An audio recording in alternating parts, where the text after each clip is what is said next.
Hello everyone and welcome to another episode of Euro JDM Garage. Now here's an episode I've been trying to make for a few years, but always something happened and I never got around to it. Well, the clock is ticking now because the car is about to be picked up and sent over to the Vegas auctions. So let me make a quick review and we'll take a look at it.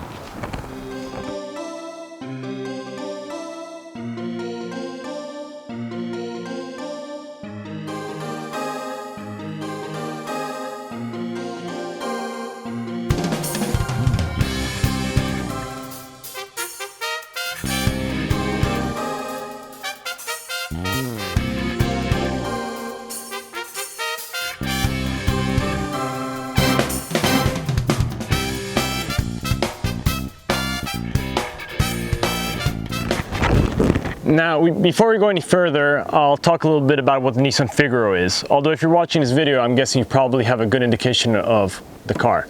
So the Nissan Figaro is a special model produced by Nissan only for 1 year in the Japanese domestic market from 1991 until early 1992.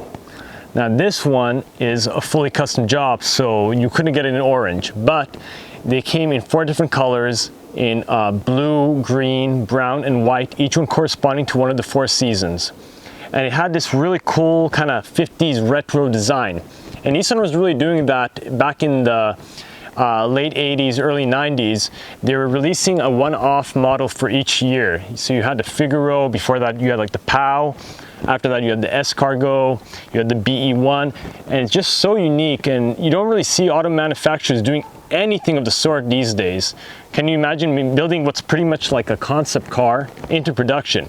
Now the Figaro was probably the most popular of those 4 kind of prototype concept cars that went into production, and it sold about 20,000 in that 1 year. So you can still get them, but oh boy, you can't get something like this. Now there's so much custom stuff on this car. Let's start off with the front though. So the headlights are custom, projector style. I don't know what car they took it out of, or if they specifically just kind of made it for this vehicle, but it's really cool. It has like this halo design, reminiscent of kind of the angel eyes on a BMW E39 5 Series. We've got this pretty rare Nismo grille. We got this front mounted oil cooler with the Stance Nation logo at the top. Of course, body kit's fully custom, and we've got this really cool lip, this front lip here, which thankfully isn't cracked considering how low this car usually is. This is at the highest ride setting right now. And as you can see, it's still not a lot of clearance. And then on the hood over here, so as you can see, we've got some hood scoops here on the hood. And it's fully fiberglass body kit, super cool. And now let's go on to the side. Now on the side over here we have one of my favorite features of this car, which is this really cool decal of the Figaro name, but it's with that Porsche 911 GT3 RS kind of font. And as you can see, the whole car is really inspired by that Porsche 911 GT3 because it has this orange paint, which is very reminiscent, with the black wheels and this black decal. And it's just such a cool touch and very professionally done. I mean, this looks just like it came out of the Porsche factory, really. Now these are probably the biggest wheels you want to put on this car. As we can see, we have flared wheel arches to make this one fit. It's a 17-inch work wheel, and it really complements the car pretty well. Makes it really kind of bulky, aggressive stance when it is lowered. So I think it fits the car exceedingly. Around the back here, we have more custom features. Really cool and very rare exhaust tips here from Tommy Kaira, which is one of my favorite Japanese car manufacturers. If you don't know Tommy Kaira, do a Google search. They made some of the coolest custom Japanese cars of the 80s and 90s. Unfortunately, they're no longer around, but they were great while they lasted. This wing, actually I'm kind of drawing a blank. I don't think the Figaros came with this wing. Maybe they did. But again, it really looks good on the car. Figaro logo right over here over the license plate. That is original, one of the few original parts, as you can see. Most of the chrome work is original stuff from the Figaro. So it kind of clashes, you could say, maybe with the more aggressive black trim, but I think it looks good. it keeps the classic aspect of the Figaro while adding some nice touches. So fitting into the Figaro seats, the Recaro bucket, so it's a little bit of a tight fit because you can't adjust the actual distance from the pedals, but once you're in, it's a pretty snug fit. Definitely don't want to be overweight driving this car, and everything has been custom interior wise. They've changed every single aspect except for these two dials. Everything else has been touched over. You have chrome dashboard, you've got Momo steering wheel, Momo pedals, you got this crazy two-tone red and orange color scheme, which is really cool. Of course, it has a 5-speed manual, and the engine has also been swapped, so the whole drive terrain is different. The key here is pretty crazy too. You can open the doors with this because it actually has shaved door handles, so really cool design, and little kind of screwdriver key fob made, so pretty cool touches. And the big thing is, of course, we've got this big air pump in the rear. So over here we can see this very large air pump, air compressor, because this car is riding on all air springs all around. And the controls for that are in this little compartment where the glove box used to be. As you can see, we've got 4 controls for each tire, each spring. And here you got a place to put your little cup holder. Probably don't want to use it when driving though. And what I really like about the seats here is while they have the same pattern, the seats themselves are different. So it's a different, design for the front driver and passenger. But they are Recaro seats both, and they have the same design. So it's a really cool, unique feature here. Going on to the door cards, you can just see this is a very professional job. This wasn't done by some amateur in his garage. This was done by a professional shop in Japan. And over here, we just got all these controls. 3 speakers on each door card, plus a speaker over here. And then a speaker in the rear. Can't see. 10 speakers set up, plus a sub. So this audio system is crazy. They did take out the head unit before it was exported, so I haven't been able to test it out too much, but when we put just a test feature of the head unit, it was really crazy.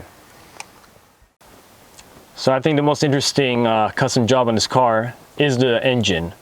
What happened is on the original Figaro you have the 1000cc, 1 liter, not very powerful 4-banger, but this one, while it's still a Nissan block, it's from a CG13.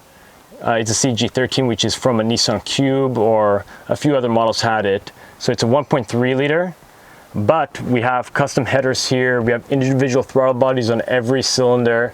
We just have so many crazy custom touches all around, and everything's done very professionally. Really cool Nismo strut tire brace here, and this is the old school Nismo logo. This is a very rare piece over here. You can't really get that anywhere. And every single part of the engine here has been touched. Really cool little artwork here on the radiator.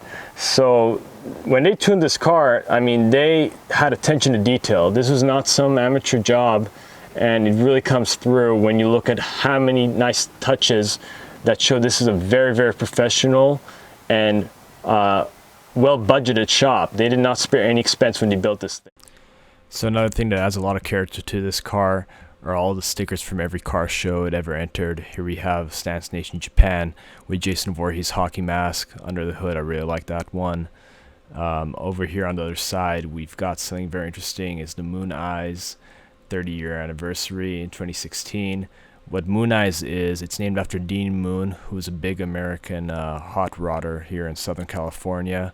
And over there, it's mainly celebrating American hot rodding and American cars, but you'll also see Japanese cars like this Figaro tuned. And over here, you got Stance Nation Japan G Edition, which was where it won a couple awards, I believe, in 2015. We got a lot more Moon Eyes stickers here. Stance Nation with this cat, Imperial Japanese flag. That's pretty cool. So those are the 2 big shows this car entered into, Stance Nation and Moon Eyes. Got a couple more miscellaneous ones about and it just adds so much character, I think, to the car, and it really adds to that history of what this car was and is. So I usually don't like this kind of stuff on cars, but when it serves a purpose like this and it's tastefully put, you know, just in the seat pillar, not interfering, I dig it. And now the truck driver is already here, so we got to rush this a bit, guys. Sorry, I really wanted to do a very professional video on this one, but time does not permit. So before the car leaves, let's start it up and I'll show you guys what this thing's all about.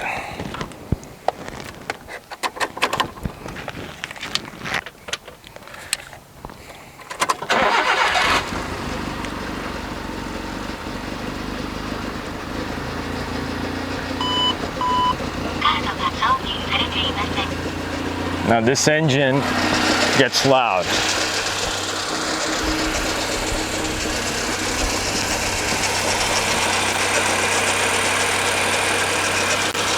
Which I'll let you guys hear right now.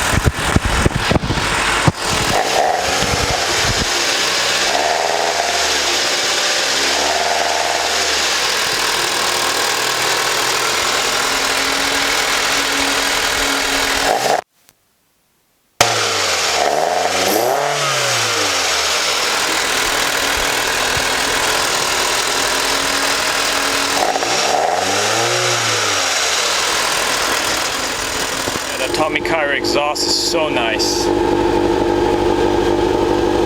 has such a snarl. You just don't really hear with these four bangers anymore.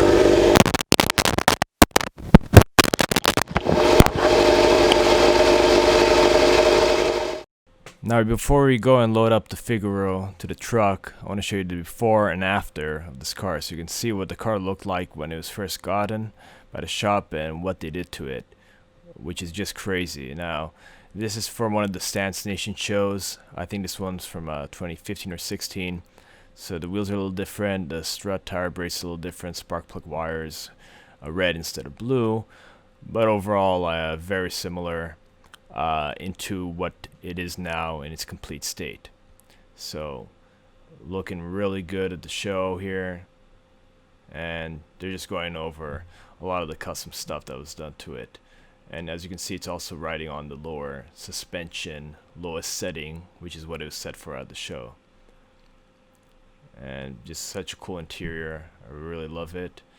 And you can just see the care that the shop went through to build the ultimate Nissan Figaro. And this is really cool. The 4 is sort of an outlaw thing to put on your license plate in Japan. As you know, in Japan and Japanese and Chinese culture, 4 represents death, sort of a bad luck. So a lot of these sort of rebels will put that on their car. And parked next to a stock Nissan Figaro, you can see, I don't know what the 9 represents, but the stock one is pretty cool. That's an aftermarket steering wheel, looks like. But other than that, this is much more stock. So just to compare the two, you can see the difference. It does have a turbo on the stock version, so just a 1 liter, but a good amount of power for what you need. It's not gonna win any races, but I just love the comparison of seeing my Figaro next to just what a stock example looks like. Really good. And here you can see the Figaro driving up in all its glory to receive its prize at the Stance Nation Tokyo car show. Huge crowd gathered around it, well deserved, and look how majestic it looks as it rolls up in front of the stage. And in a second here we're gonna see the creator, the tuner, come out of this Figaro and receive his award. But just look at this crowd gathered. I mean, this is a big show in Japan. The Stance Nation, those guys are crazy. As you can see, the Figaro at least is on airbags, so it can be driven and lifting, because without that, these cars just scrape on the way into the parking lot. Now here's this absolute madman in the beanie getting his award here. So it received one of the top awards from the show. This is the 2016 Stance Nation G Edition. This is the biggest Stance Nation show in Japan, and very well deserved award. And it's just such an awesome piece of this car's history.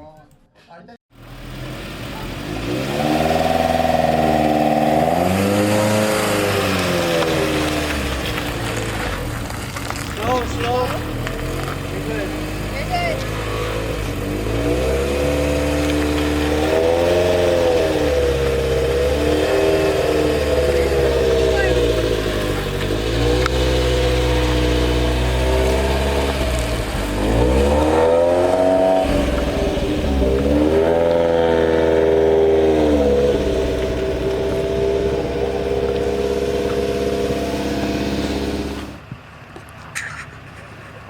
And the Figaro is leaving.